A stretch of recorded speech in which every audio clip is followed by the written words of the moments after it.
Hey man, what up man? Wednesday, February 5th in the NBA, and I've got two best bets in today's video. We've got an 11-game NBA slate today. Should be a pretty good slate. Let's get into yesterday's recap and then we'll jump right in. Yesterday's recap was garbage. Not hiding from it. The last 3 or 4 days have been just really bad in the NBA. We had a good start yesterday, good start to the week on Monday, but Saturday and Sunday really bad. Yesterday, really bad. You know, I think these days of having 4 or 5 picks on these slates, even if it's a slate I really like, I gotta narrow it down, man. I feel like the thought process, I should only be having 5 picks on these type of days when we're really hot, when we're kind of hitting and missing. One day really good, next day really bad, next day really good. It's kind of these up and down swings, man, and I'm kind of over it. So we're gonna kind of narrow down the picks, and in today's video, you're gonna see that. Before we jump into this slate, hey, you can always fade me if you're not liking the picks or say you think I'm just one of the worst sports bettors you've ever seen, then fade me. But I'm not hiding from it. We're still up on the year. I can't keep on saying that though, because hey, we were up about 10, 11 units about a week ago, and now we're down, and now we're only up about 2 or 3. So I gotta get locked in here.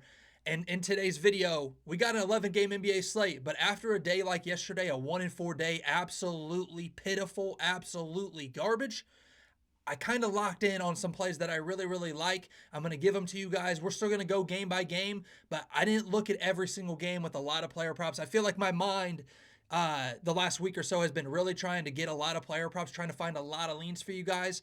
And some days it's kind of made me almost overthink some stuff. So today kind of went through some games, got some leans, but we're going to kind of dive in to this first game here, and you'll kind of see what I mean. But San Antonio Spurs versus the Atlanta Hawks. San Antonio about a 4.5 point favorite here. Atlanta, you know, offense still isn't that bad, but hasn't looked that great recently as well. Over the last 10 games, they've had a lot of games scoring less than 100 points, but their offense is still playing at the fastest pace in the NBA over the last 10 games. The Spurs play at the third fastest pace over the last 10 games, and now you just added De'Aaron Fox. In my opinion, if the Spurs offense starts to struggle at all, you know what? Why don't you just run? I feel like they're just going to be running up and down the court in this game. So that brings us to our first best bet here, the over. I took the over 241. Now, when I took this, Hard Rock had it at 241, but a lot of other books had it at 242, and I even see now at 242.5. I would probably play it up to 243, 243.5, and even if it gets bumped up another point. I think both these teams are going to play really quick. As long as they don't shoot really bad in this game, I think this game flies over, man. Wemby, when he's faced up versus the Hawks defense interior isn't really that great. When he's faced up versus them, this game has flown over between these two teams. 2 of the 3, the totals landed in the 250, 260 range. Now, one of those games went into overtime, but still, I like the spot here for the over. I think this game flies over, and I really think De'Aaron Fox is going to have those boys running fast, and I think he's going to be just another consistent scorer to add for them. Chris Paul off the bench helps them with a little bit more reliability off the bench. I like the spot here for the over. Moving right along to the Bucks at the Hornets. In this game, I want to say I lean the Bucks, but I do see Damian Lillard and Giannis still questionable. If those guys don't go, you know, I don't really love this game. I would probably be more leaning the under just because I don't know if the Bucks have enough scoring, and I think this Hornets team has no scoring right now. So in this game, I want to say I lean the Bucks if Giannis and with Damian Lillard, but on the road, man, this year, they just have not been covering. And as a 10-point favorite here, I don't love it, but I definitely got to be leaning more the Bucks here. I just think Hornets don't have enough scoring, and when they have kind of competed in some of these games, they've had a role player step up and shoot like 60, 70%, and I just think that's a lot to keep on asking for a random role player that none of us know to drop 20 points off 60, 70% shooting. So I like the Bucks there. Player props, I don't know because Giannis and Damian Lillard are questionable, and also I didn't really look at many in that game. I just kind of more lean the Bucks if those guys are healthy, or lean the under if those guys are out. Moving on, Cleveland Cavs versus the Detroit Pistons. In this game, Cleveland's played a lot of games recently, man. They have played a lot of games recently. If you're just looking, played yesterday against the Celtics, tough game. I did lean the Celtics in that game. I thought whoever's the underdog in that game, I thought would be the move there. But did just play on the second versus the Mavs. And in this game, I still lean the Cavs. But, I mean, I just feel like every game I look at with the Cavs, I just want to lean the over. I feel like they're always putting up 120 points. It seems like yesterday didn't have a real good offensive game. That's against a decent defense in Boston. That was a playoff-type atmosphere, playoff-type vibe. I think in this game, I lean the over. I think the Pistons have enough scoring to still put up 115-ish points, and I think the Cavs still win some way, but I think they put up 120-ish points. So I still lean the over in that game.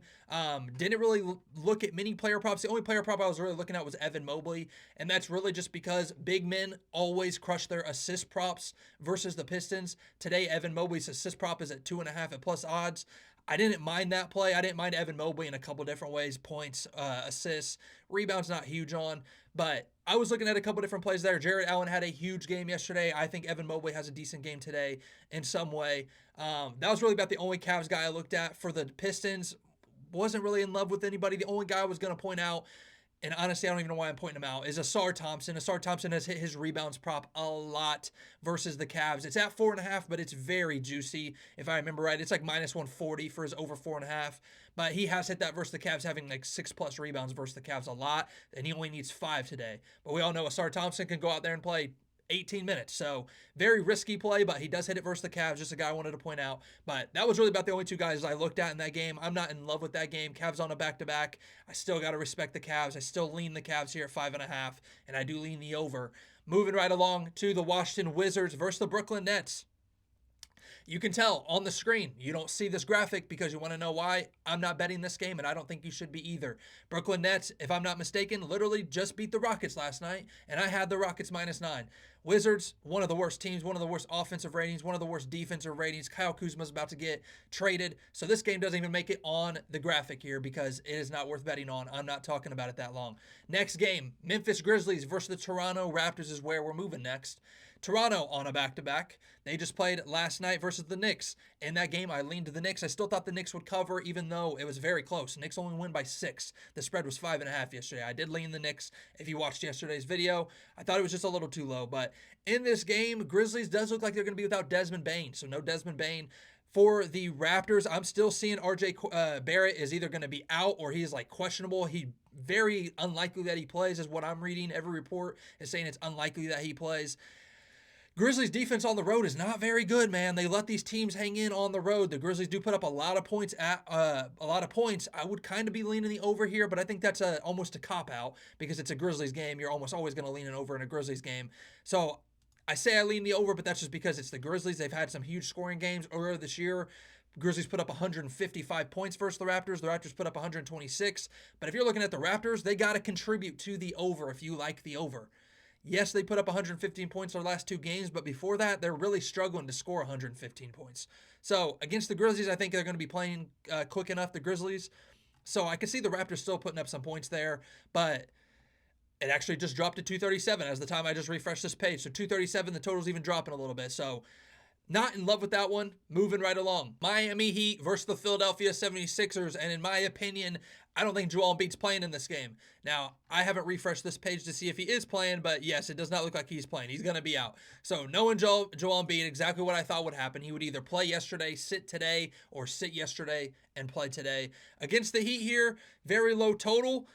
Very low total. Heat -1.5. You know, I feel like the Sixers, man, they're kind of picking up their play here. If you're looking at their last couple losses against the Nuggets, against the Celtics, those are probably 2 of the top 8 teams in the NBA.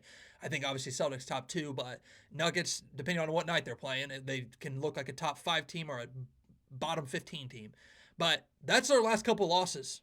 If you're even dating back a little bit farther, 76ers, they lost to the Nuggets again, so that's 2 of their last 3 losses are to the Nuggets. They lost to the Bucks at Milwaukee. Milwaukee is very good at home, and then losing to the Pacers at Indiana. If this spread keeps on going towards Miami here, and it's Miami -2.5, -3.5, I do lean the 76ers, but you know, I don't like backing teams off a back-to-back personally, but I feel like I would almost be leaning the Sixers, man, just with how they've been playing. I feel like the Heat, they just lost to the Bulls last night. Now they're having to travel to Philadelphia. If you're looking at their last couple wins, they beat the Spurs. Spurs' defensive rating over the last 10 games is second worst in the NBA. So yeah, the Heat beat them, but only by 2, and the Spurs' defense is one of the worst. And Bam Adebayo had to hit a game winner. Look at their last win against the Orlando Magic. Have you watched their last 5-10 games? They have looked so unreliable, and the Heat only beat them by 6. The Heat beat the Nets.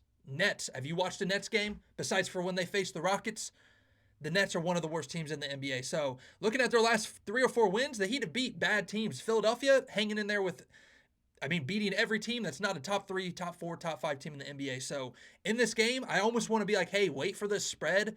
See if Philadelphia. I mean, it's a pick 'em right now. If you're gonna wait, if I would be hoping for a +3 or something like that, and then be smacking the Sixers. Even then, I still lean the Sixers at +1.5, so +1. So in that game, lean the Sixers pretty heavy. Not huge on any player props. I did look at Bam Adebayo in that game and kind of was like, you know what, I lean the under. He's been having some monster games recently though, but just from what I've seen from Bam this year, I don't know what they're doing with Bam. Like now that Jimmy's basically gone, are they going to insert him to being like 1A, 1B with Tyler Hero? I talked about it in yesterday's video. Yesterday he has a pretty good game versus the Bulls, but against the Sixers, I don't know. I almost want to lean the under, but once again, I just lean the Sixers. That is my heaviest lean in that game. Next game, Chicago Bulls versus the Minnesota Timberwolves. Chicago, big underdogs here. If I'm not mistaken, Chicago, like I just said, yes, duh, they just played the Heat yesterday. Now they're having to travel to Minnesota. Not a super far travel, but I feel like Minnesota here, still kind of banged up. No Julius Randle. I feel like Naj Reid could have a good game. I feel like this total is a little high at 220 or at 227. It's a little high just because I'm looking at Bulls props and I lean a lot of their unders. I lean a lot of unders on Bulls props. I'm looking at Jaden McDaniels for the Timberwolves. I'm leaning his under at 15.5. I just think that's a little high for him. Even without Dante DiVincenzo, I know he's been hitting it a little bit recently, but I just think that's a little high. I'd rather have Naz Reid over points. I think Anthony Edwards today, 29.5 points, very high. Like just a lot of high point props. But I do have my second best bet. If you saw the thumbnail, you already know where we're going. Rudy Gobert, over 11.5 rebounds versus the Bulls today. Now, this is only a 0.75 unit play. Last time we took him, it was a 2-unit play. And it's more just because Rudy Gobert over the last 2 or 3 years has usually crushed me. Usually me and Rudy Gobert don't cash with each other. But this year he's been cashing for me. But I have backed him more times than I really feel comfortable. But I do like the spot for him again because, like I said, no Julius Randle. And I really think you're about to see if Julius Randle stays out until All-Star break or a couple more games. I think before All-Star break, you're going to see Rudy Gobert's rebound line at 12.5, 13.5 in the next couple games. So I'm taking advantage of the spot while it's still at 11.5. But if you are looking at last two games versus Nikola Vucevic and the Bulls, only had 9 rebounds and 10 rebounds. One of those games had 18 rebound chances. So the rebound chances were there, just didn't get all the boards. And the other game had 13 rebound chances, and that was the game he only had 10 boards there. And Julius Randle did play in that game. So with no Julius Randle, I really like the spot. If you are looking at opposing centers versus the Bulls, Kel'el Ware, he's not really a center power forward for the Heat, had 12 rebounds just yesterday. Jalen Duren had 13. Nikola Jokic had 12. DeAndre Ayton had 13. Mark Williams had 19. Clint Capella had 10 in 21 minutes. Aneka Okongwu had 13. That's all centers just versus the Bulls since January 15th. So over like last 2 weeks. All those centers been having monster games. So I love Rudy Gobert here, over 11.5 rebounds at home. I think the Bulls play at one of the quickest paces in the NBA. I think he's going to have plenty of rebound chances.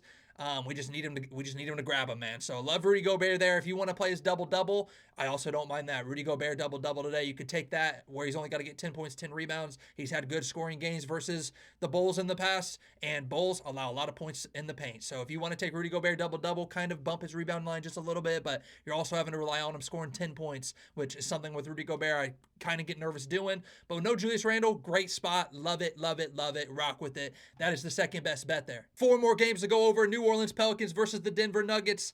High total, but my lord, the Pelicans seem like with Zion here, they can't play a lick of defense. Now, they are without DeJounte Murray.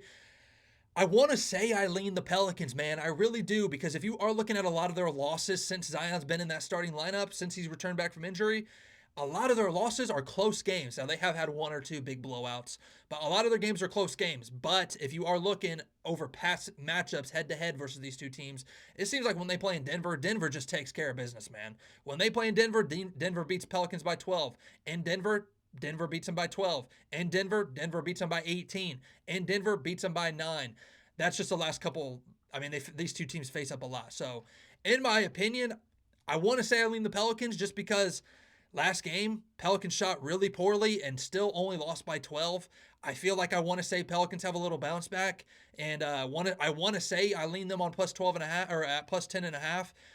But also Nuggets at home, man, they've been very good over their uh last month or two at home. So I don't want to go against the Nuggets. I still feel like Nuggets lost those 3-4 road games in a row. If you were looking at their road stretch there, lost to the Timberwolves, lost to the Bulls, lost to the Knicks, and then they did beat the Sixers and the Hornets, but both those games are very close. I think returning back home, I think they need that. I think they want to get this win. So I still think the Nuggets win. I think I lean the Pelicans on the spread, but I also don't really love it. High total at 239. I also want to say I lean the over just because Nuggets at home been playing a lot of high scoring games.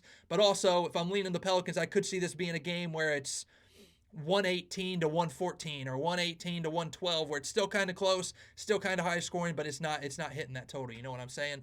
So that's kind of where I'm at with that game. Moving on, third game on the board, Golden State Warriors versus the Utah Jazz. I want to point it out now if you made it this far in the video. If you have any questions about any player props, you're wanting to know how I feel about Michael Porter, you want to know how I feel about Stephen Curry today, something like that, hit me up in the comments. I always will get back to your guys' comments. I'll go check out some stats. I'll stop what I'm doing. I'll go look at it just as if I was going to maybe bet it myself, and I'll look at it for you guys and kind of give you my input on it, on what I'm feeling.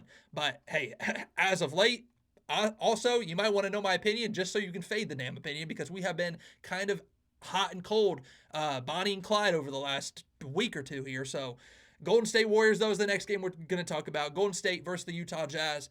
Utah does look like they are going to be without Colin Sexton. He is out, and I see Lauri Markkanen is also questionable.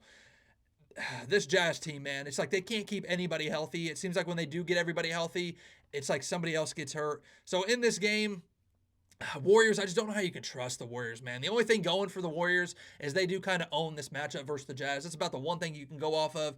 Last couple matchups versus them, they have beat them 8 of the last 10. The Warriors have versus the Jazz, beating the Jazz by 9, beating the Jazz by 41, beating the Jazz by 7, beating the Jazz by 8, beating the Jazz by 22 just in their last 5 versus them. So they've kind of owned the Jazz, but Warriors, man, I mean, same kind of thing. They're hot and cold. It seems like one game they come back, make that crazy comeback versus the Thunder. Next game, come out and lose by 25. Next game, come out, barely beat the Magic, who have no offense.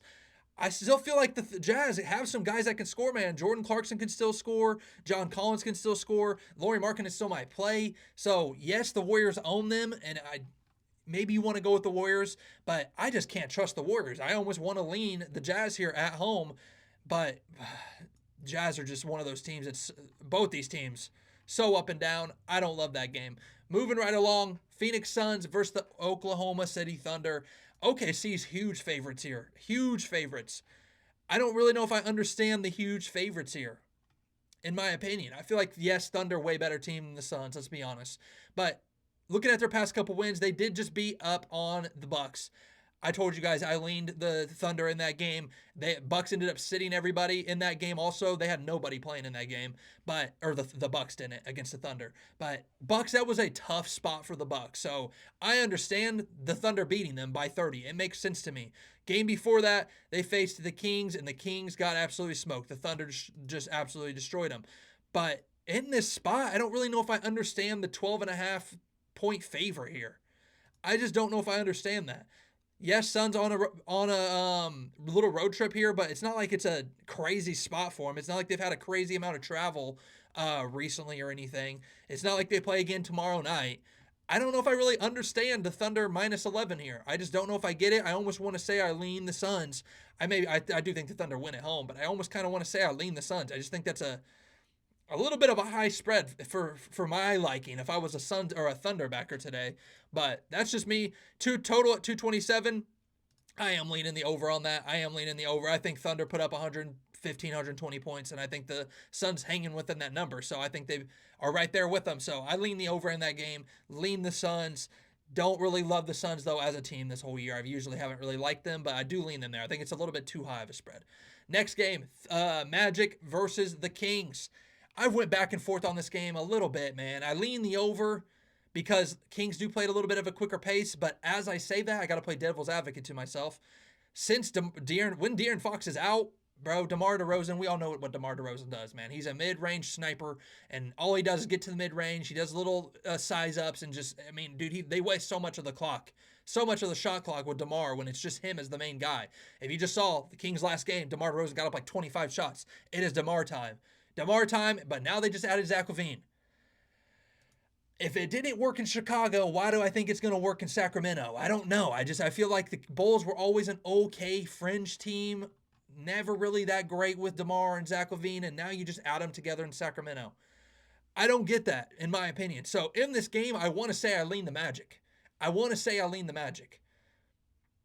Because I don't get the move, man. I don't get adding Zach LaVine with DeMar where it's just I feel like all the props today, I don't know what to expect, man. I don't know what to expect. I almost want to say I lean DeMar RA over again because I just feel like he's almost going to be like that point forward, just how he was with Chicago.